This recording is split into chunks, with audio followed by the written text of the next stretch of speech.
جاوید احمد غامدی صاحب نے اپنے خیالات کا اظہار کیا. میں انجینئر ساتھیوں سے کہوں گا کہ انتہائی تاریخی ویڈیو کلپ ہے یہ, تو اس کو کائنڈلی ایک دفعہ پھر پلے کر دیں جاوید احمد غامدی صاحب کو, جو جمہوریت کے حوالے سے ان کے خیالات ہیں.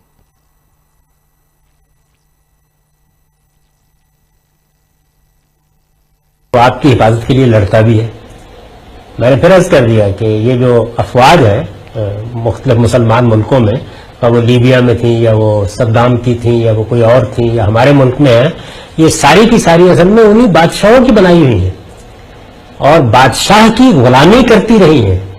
تو اب ظاہر ہے کہ بادشاہ تو چلا گیا اوپر سے, لیکن بادشاہ کھڑا کس پر تھا؟ انہی کی طاقت پر کھڑا تھا. تو وہ کہتے ہیں کہ بھئی آپ براہ راست کیوں نہیں کریں گے. لوگوں نے موجودہ زمانے میں جمہوریت کرنا شروع کر دیا, آئین بن گئے, اس سے بھی جان چھڑانی بہت مشکل ہے, تو کیا کیا جائے؟ تو اس میں پھر ظاہر ہے کہ یہی فلسفے ہوتے ہیں کہ یہ ہم ہیں, اصل میں خیر خواہ ہم ہیں جو تمہاری حفاظت کرتے ہیں, ہم ہی ہیں جن کی وجہ سے تمہارا ملک سلامت کھڑا ہوا ہے. بھائی آپ کی اس کے سوا کوئی حیثیت نہیں ہے کہ آپ کو ہم نے بھرتی کیا ہے, ہمارے ٹیکس کے پیسوں سے آپ کو تنخواہ دی جاتی ہے, یہ آپ کی ذمہ داری ہے کہ آپ یہ خدمت انجام دیں اور ہمارے منتخب کردہ رہنماؤں کی قیادت میں انجام دیں, ان کے حکم کے تحت انجام دیں. اس اصول کو ماننے کے لیے تیار نہیں ہے. تو میں تو اس کو چونکہ اپنے دین و ایمان کا مسئلہ سمجھتا ہوں. آپ کو معلوم ہے کہ میں نے برسوں سے جمہوریت کے بارے میں یہ بتایا ہے کہ یہی خدا کا فیصلہ ہے, یہی خدا کا منشا ہے, لیکن خدا کے کس منشا کو بندوق نے, طاقت نے, بے لگام جو ملتوں نے کس منشا کو مانا ہے؟ یعنی آپ سوچئے نا اس بات کو کہ جس پیغمبر نے کیسر و کسرا کا خاتمہ کر دیا, صحابہ کرام میں سے جنہوں نے اقتدار سنبھالا لوگوں کی رائے اور مرضی سے سنبھالا, ایک کمرے میں بیٹھ کے فیصلے کیے گئے, لوگوں کی رائے پوچھی گئی, انہی کے ہاں یزید کی حکومت قائم کر دی گئی. اور اس میں استدلال کیا کیا گیا؟ استدلال یہ کیا گیا کہ یہ بنو امیہ ہیں جن کے ساتھ عصبیت وابستہ ہے, یہی سنبھال سکتے ہیں, ان کے علاوہ کوئی نہیں سنبھال سکتا. اس میں ظاہر ہے کہ یہ سوال کیا جا سکتا تھا نا کہ یہی عصبیت کسی صاحب استعداد کے لیے بھی تو فراہم کی جا سکتی ہے, لیکن عصبیت میری تو میں آپ کے لیے فراہم کروں, بندوق میرے پاس تو میں آپ کے حکم پر عمل کروں. تو اصل میں یہ وہ شیطنت ہے جو بادشاہوں کے اندر بھی بولتی ہے اور آمروں کے اندر بھی بولتی ہے.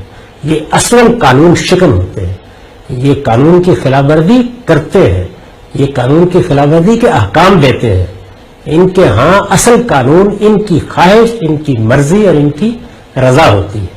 یعنی یہ وہ خناس ہے جو اصل میں قوموں پر حکومت کرتا اور اسی طریقے سے صدیوں سے لوگوں کو غلام بنائے ہوئے ہیں, اور لوگ پھر خو گرے غلامی ہو جاتے ہیں, خو گرے محکومی ہو جاتے ہیں. وہ پھر بڑے اطمینان کے ساتھ قصیدے پڑھتے ہیں. کبھی دیکھیے یہ کبھی شاعروں کے قصیدے آپ نے دیکھے یہ بادشاہوں کی شان میں لکھے گئے ہیں. یعنی جب ملکہ وکٹوریہ کا جشن ہوا تو علامہ اقبال نے قصیدہ لکھا تھا, ملک و تدبیر و تجارت را بہ انگلستان سپرد, جرمنی را چشم حیرانو دل ناشاد داد. تو وہی شاعر بھی یہ کرتے ہیں.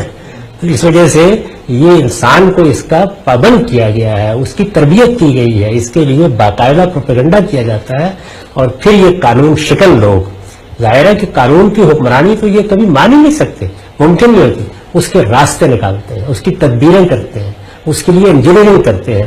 یہ ساری دنیا میں آپ جہاں دیکھیں گے دنیا پوری اسی تاریخ سے گزری ہے. یہ انگلستان جو اب آپ ہے جمہوریت کی ماں کہا جاتا ہے, ذرا 1215 کے بعد کے حالات پڑھیے نا کیا ہوا. اصل میں وہ تاریخ جو وہاں گزر چکی ہے ہم اس تاریخ سے گزر رہے ہیں, لیکن دنیا جس جانب بڑھ رہی ہے اس میں یہ کہا جا سکتا ہے کہ آخری فتح بہرحال انہی لوگوں کو ہونی ہے جن کو خدا نے یہ حق دیا ہے کہ حکومت تمہاری مرضی سے قائم ہوگی, تمہاری رائے سے قائم ہوگی, اور جن کو تم اپنا نمائندہ منتخب کرو گے وہی ہے جن کا حکم مانا جانا چاہیے.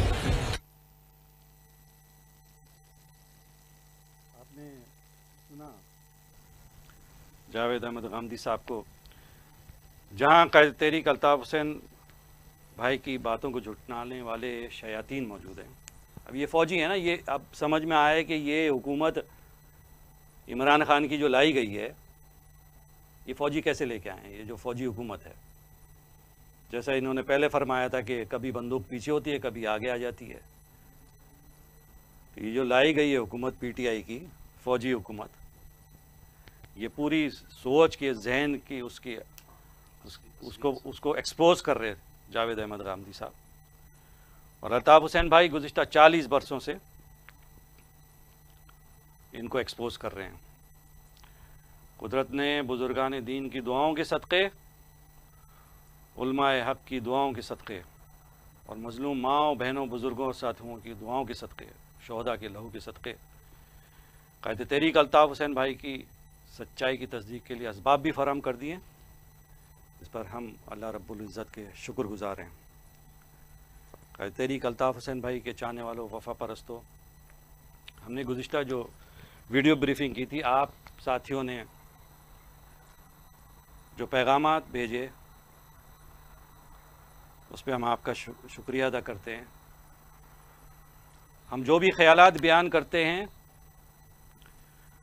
اور جو بھی ہماری زبانوں میں طاقت ہے یا انداز بیاں ہے، وہ ہم سب کا اس وجہ سے ہے کہ ہماری ساری تعلیم اور تربیت قائد تحریک الطاف حسین بھائی نے کی ہے، ہم سب کی، اور ہم میں جو ہمت اور حوصلہ آتا ہے، جو ہماری باتوں میں وزن آتا ہے، یا جو توجیہات اور وضاحتیں ہم بیان کرتے ہیں اور جو حقائق آپ کے سامنے رکھتے ہیں، وہ سب الطاف بھائی کی تعلیم اور تربیت کی وجہ سے۔ ہم اسی طرح حقائق بیان کرتے رہیں گے کہ الطاف حسین بھائی نے ہم کو سچ بولنا سکھایا ہے اور باطل کے سامنے کھڑا ہونا سکھایا ہے۔ پاکستان کی ملٹری فوجی اسٹیبلشمنٹ اس کو یہ نہیں پسند کہ کوئی حق اور سچ بولے یا ان پر کوئی تنقید بھی کرے، چاہے وہ تعمیری کیوں نہ ہو۔ اس زمین پر نعوذ باللہ خدا بنے ہوئے ہیں، مگر ہم حقائق بیان کرتے رہیں گے۔ الطاف بھائی جیسا سچا نڈر رہنما اور رہبر ان فوجیوں کو اس لیے نہیں پسند کہ الطاف بھائی سچ بولتے ہیں، سچ کے علاوہ کچھ نہیں بولتے، حقائق بیان کرتے ہیں اور حقائق کے علاوہ کوئی اور چیز بیان نہیں کرتے، ریئلزم اور پریکٹیکلزم کی بات کرتے ہیں۔ اسی لیے الطاف بھائی کی تحریر، تصویر اور تقریر پر انہوں نے پابندی لگائی ہے کہ عوام کو پتہ نہ چلے کہ حق کیا اور سچ کیا، مگر اللہ تعالیٰ اسباب پیدا کرتا ہے۔ یہ جتنی چالیں چلیں، ان کی چالیں اللہ رب العزت ناکام کرے گا، کیونکہ اللہ تعالیٰ کی تائید و نصرت قائد تحریک الطاف حسین بھائی کے ساتھ ہے، اور 7 کروڑ سے زائد مہاجر اور مظلوم عوام قائد تحریک الطاف حسین بھائی کے فکر اور فلسفے کے ساتھ ہیں، ان کے نظریے کے ساتھ ہیں۔ وہ کہتے ہیں کہ ظلم کی حکومت تو قائم رہ سکتی ہے، مگر کفر کی تو حکومت قائم رہ سکتی ہے، بہت معذرت چاہتا ہوں، کفر کی حکومت تو قائم رہ سکتی ہے۔ مولا علی کا قول ہے کہ کفر کی حکومت تو قائم رہ سکتی ہے، مگر ظلم کی حکومت قائم نہیں رہ سکتی۔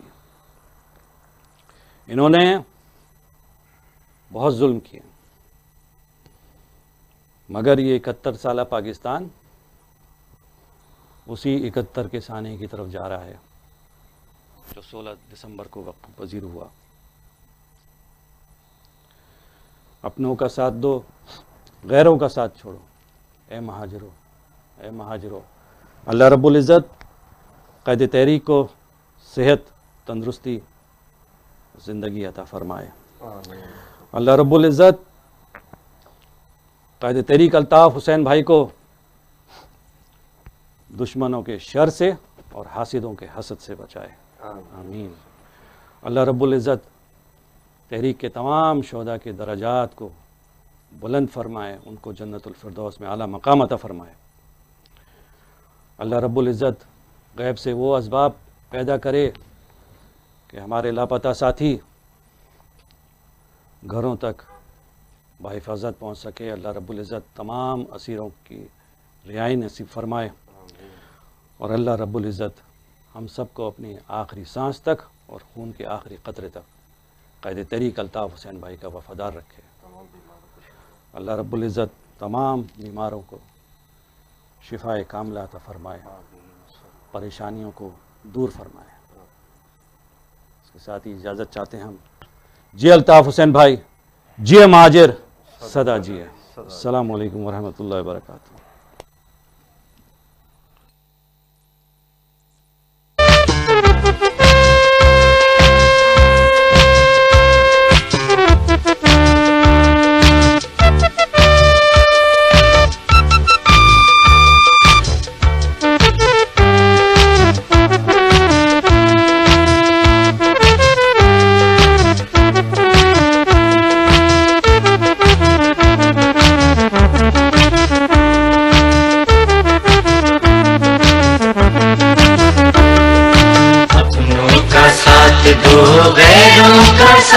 چھوڑو اے مہاجرو, اے مہاجرو, اے مہاجرو, اے مہاجرو. اپنوں کا ساتھ دو, غیروں کا ساتھ چھوڑو اے مہاجرو, اے مہاجرو, اے مہاجرو, اے مہاجرو.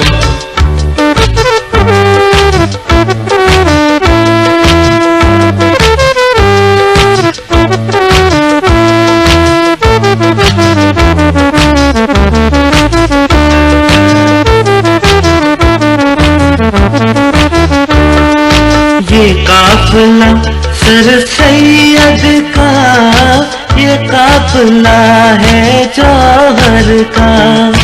یہ قافلہ سر سید کا, یہ قافلہ ہے جوہر کا. اس کی حفاظت اب تم کرو اے مہاجرو, اے مہاجرو, اے مہاجرو, اے مہاجرو.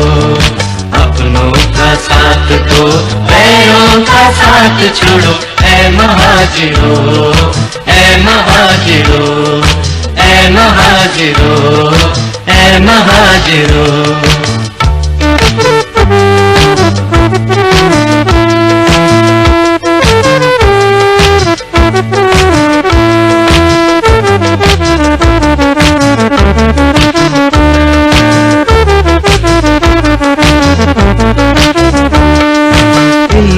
ہنر اور صبر و یقین میں کوئی تمہارا ثانی نہیں.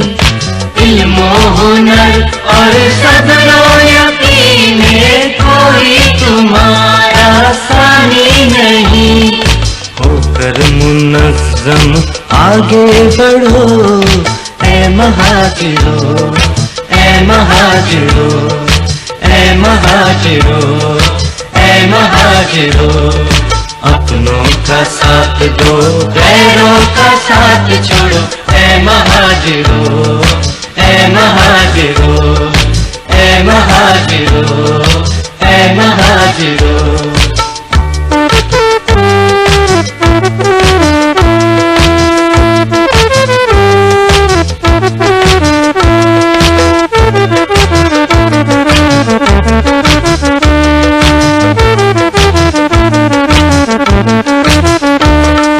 اس ملک کی خاطر تم نے کیا کچھ نہیں قربان کیا.